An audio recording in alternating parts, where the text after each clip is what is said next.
Bhagyalakshmi kitchen ರೆಸಿಪಿಗೆ ಸ್ವಾಗತ. ನಾನಿವತ್ತು ಹೀರೆಕಾಯಿಂದ ಸಿಹಿ ಪಲ್ಯ ಮಾಡೋದು ಹೇಗೆ ಅಂತ ತೋರಿಸ್ತೀನಿ. ಹೀರೆಕಾಯಿ ಅಂದರೆ ಅದನ್ನೊಂದು ಅರ್ಧ ಕೆಜಿ ತೊಗೊಂಡಿದ್ದೀನಿ. ಅದನ್ನು ಹಸಿದನ್ನು ತೊಳ್ಕೊಂಡು ಅದೊಂದು ಸಿಪ್ಪೆ ತೆಗೆದು ಹೆಚ್ಚಿಟ್ಕೊಂಡಿದ್ದೀನಿ.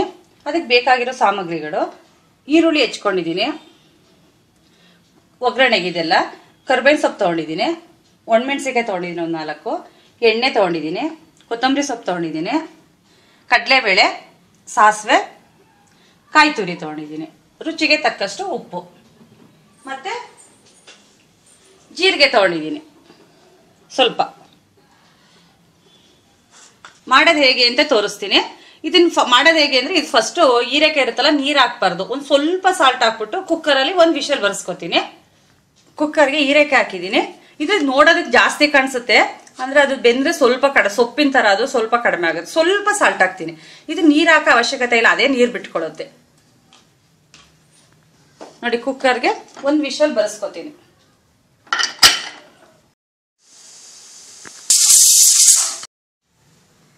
ನೋಡಿ, ಇವಾಗ ಒಂದು ತವ ತಗೊಂಡಿದ್ದೀನಿ. ಅದಕ್ಕೆ 1-2 ಸ್ಪೂನಷ್ಟು ಎಣ್ಣೆ ಹಾಕೋತಾ ಇದ್ದೀನಿ.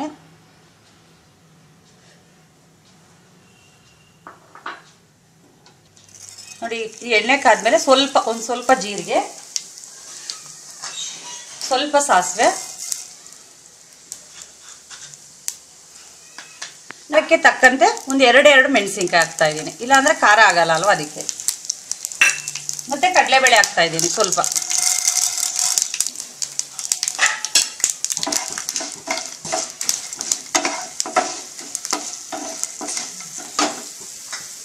ಮತ್ತು ಸ್ವಲ್ಪ ಕರ್ಬೇವಿನ ಸೊಪ್ಪು ಹಾಕ್ತಾ ಇದ್ದೀನಿ. ಇದನ್ನ ಕಡಲೆಬೇಳೆ ಸ್ವಲ್ಪ ಗೋಲ್ಡನ್ ಬ್ರೌನ್ ಆಗೋ ತನಕ ರೋಸ್ಟ್ ಮಾಡ್ಕೋಬೇಕು.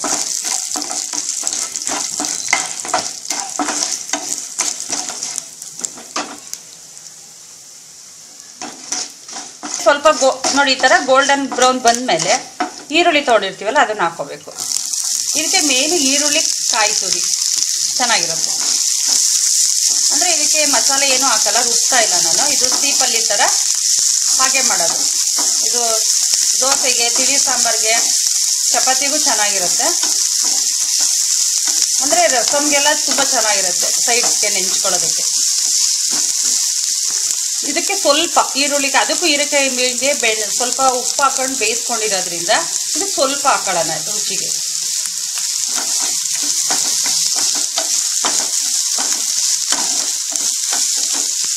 ನೋಡಿ, ಈರುಳ್ಳಿ ಸ್ವಲ್ಪ ಈ ಥರ ಬ್ರೌನ್ ಕಲರ್ ಬಂದಮೇಲೆ ಹೀರೆಕಾಯಿ ನೋಡಿ ಬೇಯಿಸ್ಕೊಂಡಿರ್ತೀರಲ್ಲ, ಈ ಥರ ತೊಗೋಬೇಕು. ಇದನ್ನು ತೊಗೊಂಡು ಇದ್ರ ಜೊತೆಗೆ ಹಾಕಬೇಕು.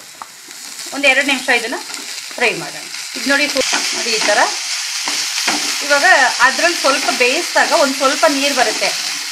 ಅದನ್ನು ನಾವು ಕ್ಲೀನಾಗಿ ಅದನ್ನೆಲ್ಲ ಬಸ್ಕೊಂಡ್ರೆ ಆ ನೀರನ್ನೇ ಬೇಕಾದ್ರೆ ಸಾಂಬಾರಿಗೆ ಉಪಯೋಗಿಸ್ಕೋಬೋದು. ಬೇಡ ಅಂದರೆ ಅದ್ರಲ್ಲಿ ವಿಟಮಿನ್ ಇರುತ್ತಲ್ವ, ಹಾಗಾಗಿ ಅದನ್ನು ಬೇರೆ ಸಾಂಬಾರಿಗೆ, ರಸಮ್ಗೆ ಅದಕ್ಕೆಲ್ಲ ಉಪಯೋಗಿಸ್ಕೋಬೋದು. ನೋಡಿ, ಒಂದು 2 ನಿಮಿಷ ಈ ಥರ ಫ್ರೈ ಆಗುತ್ತೆ. ಫ್ರೈ ಆದಮೇಲೆ ಕಾಯಿ ತುರಿ ಹಾಕಬೇಕು. ಸ್ವಲ್ಪ ಕೊತ್ತಂಬರಿ ಸೊಪ್ಪು ಹಾಕಿದ್ದೀನಿ. ನೋಡಿ, ಈ ಥರ ಒಂದು 2 ನಿಮಿಷ ಈಗ ಫ್ರೈ ಆದಮೇಲೆ, ಅಂದರೆ ಇದು ನೀರಿನಂಶ ಇರಬಾರ್ದು, ಆ ಥರ ಒಂದು 2 ನಿಮಿಷ ಫ್ರೈ ಮಾಡ್ಕೋಬೇಕು. ಕಾಯಿ ತುರಿ ಹಾಕ್ತಾಯಿದ್ದೀನಿ. ನೋಡಿ, ಇವಾಗ ರೆಡಿ ಇದೆ. ಇದು ಒಂದು 2 ನಿಮಿಷ ಆದರೆ ರೆಡಿ ಆಗುತ್ತೆ. ಇವಾಗ ಅದನ್ನು ಸರ್ವ್ ಮಾಡ್ತಾಯಿದ್ದೀನಿ. ಈ ರೆಸಿಪಿ ನಿಮಗೆ ಇಷ್ಟ ಆಗಿದ್ರೆ ಈ ಚಾನಲ್ನ ಸಬ್ಸ್ಕ್ರೈಬ್ ಮಾಡಿ ಮತ್ತು ಲೈಕ್ ಮಾಡಿ.